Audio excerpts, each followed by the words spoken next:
Mayday, mayday, mayday. Helicopter Tango Echo Foxtrot. Location East Greenland. Going down. Welcome to Polar Podcasts, where you'll hear stories from geologists who've spent their careers, their lives, exploring and studying the remarkable and remote geology of Greenland. Why did they become fascinated with Greenland? What were the problems and the discoveries that drove them?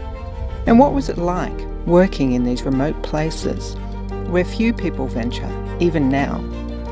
I'm Julie Hollis. In this episode, we hear from Kent Brooks, Emeritus Professor at the Geological Museum in Copenhagen, about a very close call while working for a mineral exploration company in East Greenland in the early 1970s. Well, it was when I was with Northern Mining Company, Nordisk Mineselskab, and it was the end of the season. I don't quite remember. Most of the other prospectors, they went back on the ship, I think.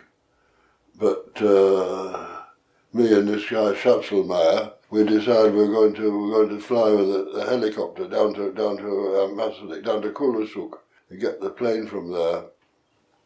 And that was fair enough, because the helicopter was flying south anyhow. It was flying to Narsarsuaq, and so it would be no problem. We'd take the two passengers with us and drop us at Kulusuk.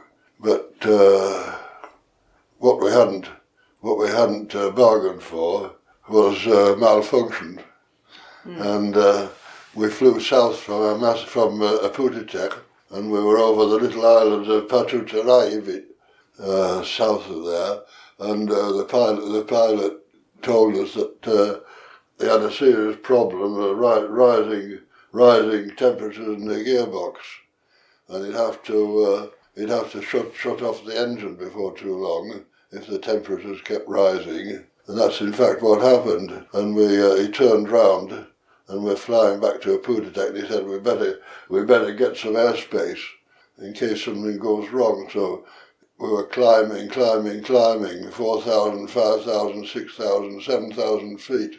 And then he said, I'd have to turn off the engine, he said, otherwise if the temperature goes up any further, it'll just seize up on us.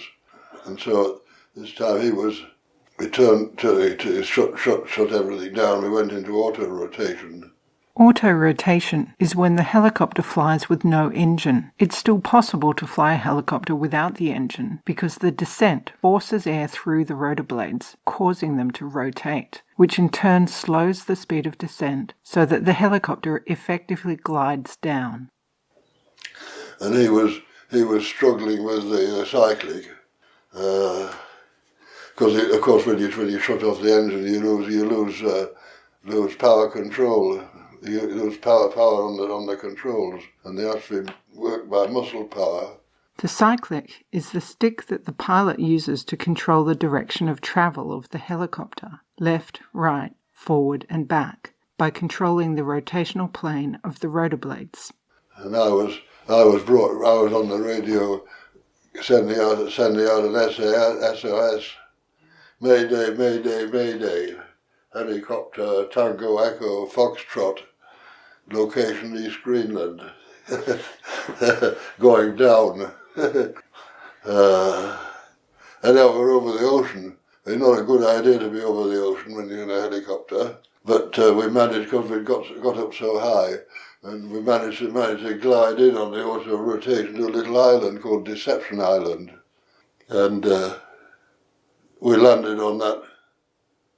Quite a hard landing, actually. I mean, we landed on a snow bank, hit the snow or the ice and bounced up in the air 2 or 3 times.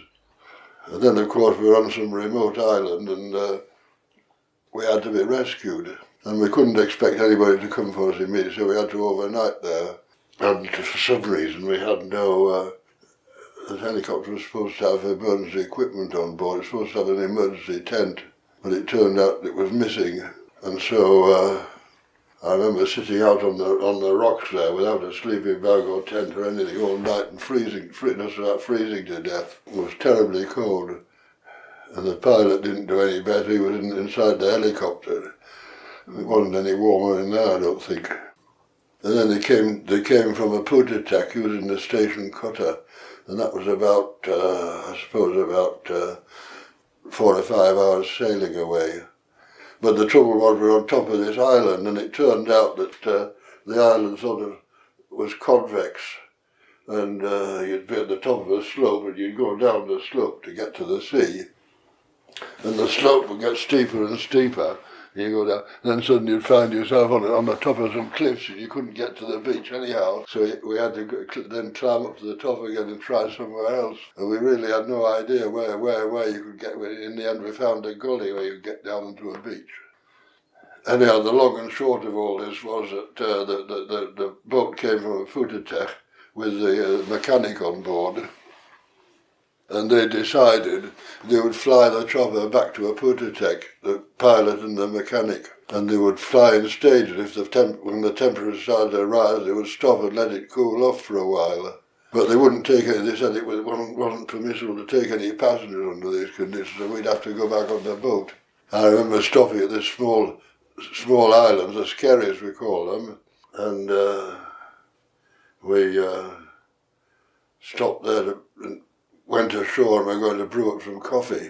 And Schatzelmeier was going from the boat onto the rocks, and he was carrying a bag of sugar, and he somehow tripped and went into the water and lost the sugar, and he came out like a drowned rat. And we had a Danish guy called Otto, who was massive and completely impervious to the cold. In fact, he lived on a Pututek for years on end. He was quite used to the cold. He went around and was freezing in a t-shirt. And Schatzelmeier was shaking with the cold as he came out. And Otto said to him, "But Schatzelmeier, you've lost the sugar. What are we going to do? We've got no sugar." And we looked down, we could see in the clear water, we could see 2 or 3 metres down a ledge with a sugar bag on it, and you could see some sort of currents going from the sugar bag where the sugar was dissolving in the seawater. And he said, "You've got to go down there, Schatzelmeier, and get our sugar. We can't drink coffee without sugar." So Schatzelmeier got down and picked it up. I was really surprised he didn't succumb to hypothermia. I think we got him wrapped up and put into a sleeping bag after that. But that's the sort of fun we had. I'm Julie Hollis, and you've been listening to Polar Podcasts.